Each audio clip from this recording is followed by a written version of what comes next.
Assalamualaikum warahmatullahi wabarakatuh. Saya Rifki Ahmad Lazuardi dari kelas 10 MIPA 3. Di sini saya akan menjelaskan tentang bab 8, yaitu menjaga kehormatan diri dengan menjauhi pergaulan bebas dan perbuatan zina. Pergaulan bebas adalah pergaulan yang tidak memperdulikan aturan agama, norma, dan etika. Islam sangat melarang dan membenci pergaulan bebas dan semua perilaku yang dapat mengarah ke perzinaan. Islam tidak melarang kita untuk bergaul oleh banyak orang, namun Islam menganjurkan untuk berteman dan bersahabat dengan teman yang berakhlak mulia. Lalu ada Quran Surat Al-Isra ayat 32 tentang larangan pergaulan bebas, yang memiliki arti, dan janganlah kamu mendekati zina. Zina itu sungguh suatu perbuatan yang keji dan suatu jalan yang buruk. Ayat tersebut berisi tentang larangan untuk mendekati zina, karena zina merupakan perbuatan yang keji dan merupakan jalan yang buruk. Zina merupakan persetubuhan antara laki-laki dan perempuan yang tidak memiliki ikatan perkawinan yang sah. Begitu juga persetubuhan yang dilakukan oleh sesama jenis. Lalu ada contoh perbuatan yang mendekati zina. Yang pertama, melakukan pergaulan bebas. Yang kedua, mendekati tempat yang dapat merangsang nafsu syahwat. Yang ketiga, melihat aurat dan menghayalkannya. Yang keempat, melihat film atau tayangan yang mengundang syahwat. Lalu yang terakhir, membaca bacaan yang mengandung unsur-unsur yang dapat menimbulkan nafsu birahi. Lalu ada Quran Surat An-Nur ayat 2 tentang larangan zina, yang memiliki arti berzina perempuan dan pezina laki-laki derala masing-masing dari keduanya 100 kali, dan janganlah rasa belas kasihan kepada keduanya mencegah kamu untuk menjalankan agama hukum Allah jika kamu beriman kepada Allah dan hari kemudian, dan hendaklah pelaksanaan hukuman mereka disaksikan oleh sebagian orang-orang yang beriman. Lalu terdapat kandungan Quran Surat An-Nur ayat 2. Yang pertama, pelaku zina baik laki-laki maupun perempuan diberi hukuman dengan cara didera atau dicambuk sebanyak 100 kali.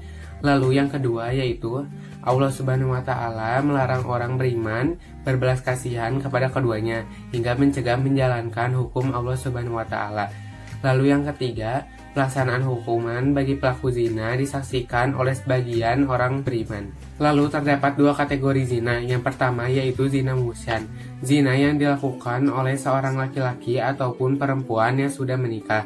Hukumannya yaitu dengan cara dirajam atau dilempari batu sederhana sampai mati.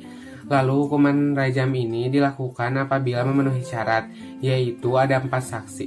Yang kedua yaitu zina goir muhsan, yaitu zina yang dilakukan oleh seorang laki-laki ataupun perempuan yang belum pernah menikah. Hukumannya yaitu dengan cara didera 100 kali dan diasingkan selama 1 tahun. Berikut ini adalah dampak buruk dari pergaulan bebas dan perbuatan zina. Yang pertama yaitu menimbulkan berbagai jenis penyakit kelamin. Lalu yang kedua yaitu pezina akan dihukum berupa didera sebanyak 100 kali atau dirajam sampai mati. Lalu yang ketiga yaitu mendapatkan hukuman sosial dari masyarakat sekitar.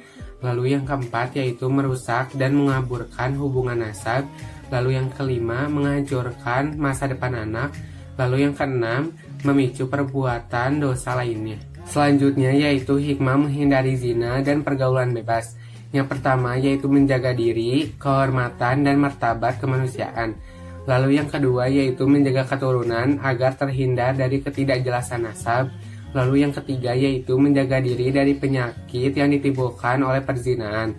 Lalu yang keempat yaitu menghindari dosa-dosa lainnya yang diakibatkan setelah melakukan zina. Lalu yang terakhir memberikan efek jera kepada orang lain. Yang terakhir yaitu cara menghindari zina dan pergaulan bebas. Yang pertama yaitu memakai pakaian yang menutup aurat, rapi, dan sopan. Lalu yang kedua yaitu memilih teman bergaul yang soleh. Lalu yang ketiga yaitu menghindari tempat-tempat maksiat. Yang keempat yaitu hindari perilaku yang menjurus kepada perbuatan zina. Lalu yang kelima yaitu mengisi waktu dengan kegiatan yang positif. Lalu yang terakhir memperbanyak mengingat Allah Subhanahu wa Ta'ala. Mungkin itu saja yang saya bisa sampaikan. Mohon maaf jika ada salah kata. Wassalamualaikum warahmatullahi wabarakatuh.